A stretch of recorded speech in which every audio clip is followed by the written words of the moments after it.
Hi, good evening. My name is Haley Henderson and I am in the 1302-3120 class. Today I will be presenting my article on toxic masculinity. I chose this topic because it is a real world problem today, and in order to get rid of this problem we need to bring it up more and talk about it. I have a little brother and I would never want him to feel toxic masculinity and feel like he has to fit into certain masculine standards. And that is why I chose this topic today. Real men wear pink. Everyone has heard the famous sentence, "Pink is for girls," way too many times. Many questions arise from the sentence, such as, what does the color have to do with the gender? And why can't men wear pink? The reason for this overused sentence derives from toxic masculinity. In efforts to reduce toxic masculinity in the world today, "real men wear pink" is a popular term used by many today. In order to get rid of the continuous problem, it needs to be recognized that toxic masculinity is harmful to men, the media influences it, and there are ways to stray away from this concept. There are many ways that toxic masculinity is harmful to men. In the article, "How Do We Detox Toxic Masculinity?" the author Nick Duffel explains that a lack of father with a heart can cause men to feel disconnected to their own heart and feelings, causing them to stray away from expressing their true self and their real emotions. Men not being able to express their emotions can lead to many problems, leading them to later on be emotionally unstable. Not only does toxic masculinity cause men to suppress their emotions, but it also causes things like toxic sexual desires, aggression, and misogyny. The recent spike in toxic masculinity the past couple of years is due to the United States toxic leaders and toxic media. Social media is a huge reason to why toxic masculinity is a popular thing today.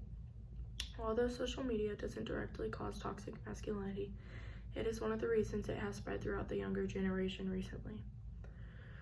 Scrolling through new apps such as TikTok, it is rare that something involving toxic masculinity comes up on your For You page. For example, The War on Toxic Masculinity, the author Jack Neff talks about how a YouTube ad affected a large amount of backlash for not molding into the toxic masculinity stereotype.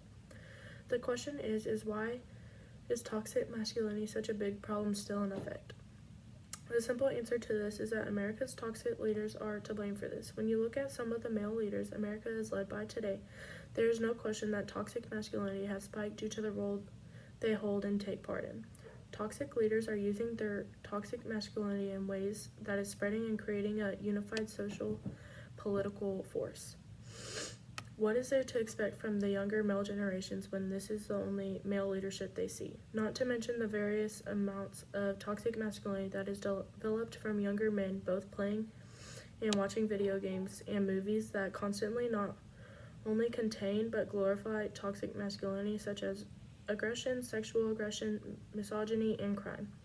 For example, video games such as Red Dead Redemption and Grand Theft Auto, and movies like Tangled and Beauty and the Beast, both portraying insensitive and aggressive male characters.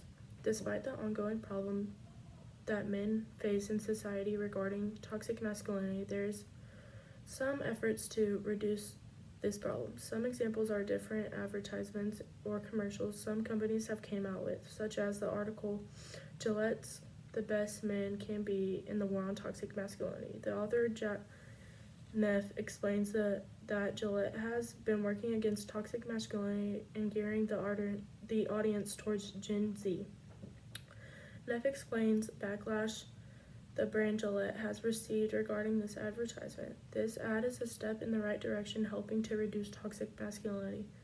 More ways that others believe that society can help get rid of toxic masculinity is therapeutic group work.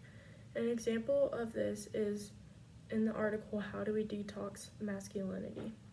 In the article, the author Nick Duffel pushes men's therapeutic work. Duffel believes that this can help men embody vulnerability and stray away from violence, sexual temptation, and criminal activity.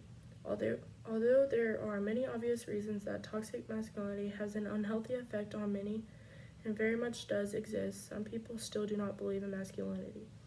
In the article Toxic Acts, Not Toxic Masculinity, the authors Martin Seeger and John Barry share their opinion regarding toxic masculinity. Seeger and Barry believe that masculinity cannot be toxic. There are many healthy advocates helping the fight against toxic masculinity, a big one being Harry Styles, a popular singer and songwriter. Toxic traits are publicized in efforts to try and call them out to help situations. This is very crucial thing needing to be done. Toxic masculinity is a real thing and a serious problem the world faces today. In order to ensure that this doesn't continue, society needs to come together as a whole and realize the change needs to occur, or this problem will eventually get more unhealthy for everyone involved. This problem starts with our toxic media and leaders that are very crucial in our world today. The solution to this global problem relies on change from everyone, which ultimately starts with realization and acceptance. That is my speech over toxic masculinity. Thank you.